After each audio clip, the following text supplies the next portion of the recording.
ബർമിംഗ്ഹാമിൽ climate റെസിലിയൻസിനെ സംബന്ധിച്ച ഒരു വലിയ സെമിനാറിൽ സംസാരിക്കാൻ എന്നെ ഗസ്റ്റായി വിളിച്ചപ്പോൾ ഞാൻ അവിടെ നടത്തിയ പ്രസംഗത്തിന്റെ CD-യാണ് അദ്ദേഹം പറയുന്ന ഈ CD എന്റെ ഫേസ്ബുക്ക് പോസ്റ്റിൽ ഇട്ടിരുന്നതാണ്.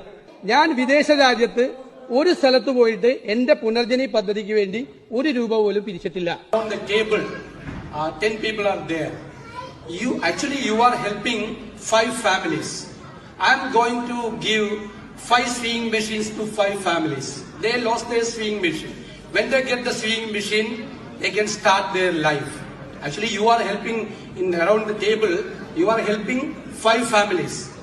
When you are raising 500 pounds, that will help 5 families. ഞാൻ ലണ്ടനിലെ ബർമിംഗ്ഹാമിൽ പോയിട്ടുണ്ട്. ലണ്ടനിലെ ബർമിംഗ്ഹാമിൽ ഗൾഫ് രാജ്യങ്ങളിൽ ഞാൻ പോയി പ്രസന്റേഷൻ നടത്തി, ഞാൻ സഹായം മേടിച്ചിട്ടുണ്ട്. ലണ്ടനിൽ ഞാൻ പോയി കഴിഞ്ഞപ്പോൾ ഒരു മലയാളി വനിതയാണ് തിരുവനന്തപുരത്തുകാരി. അവരാണത് ഹോസ്റ്റ് ചെയ്തത്. ആ പരിപാടി അവരാണ് നടത്തിയത്. വലിയ ഒരു ലഞ്ച് മീറ്റിംഗ് നടത്തി. അവരെല്ലാം അവിടെ അങ്ങനെയാണ് നടന്നത്, സ്പോൺസർമാർ. അവിടെ വെച്ച് ഞാൻ സംസാരിച്ചിട്ടുണ്ട്. ലണ്ടനിൽ പ്രസംഗിച്ച രഹസ്യമായിട്ടാണ് ലണ്ടനിൽ ബർമിംഗ്ഹാമിൽ പോയി ഞാൻ സംസാരിച്ചത്. ആ സ്ത്രീ ഇവിടെ തിരിച്ചെത്തി. അവരവിടെ നിന്ന് കളക്ട് ചെയ്ത പണം ചെക്കായിട്ട് ഇവിടെ വിടുന്നതാണ്.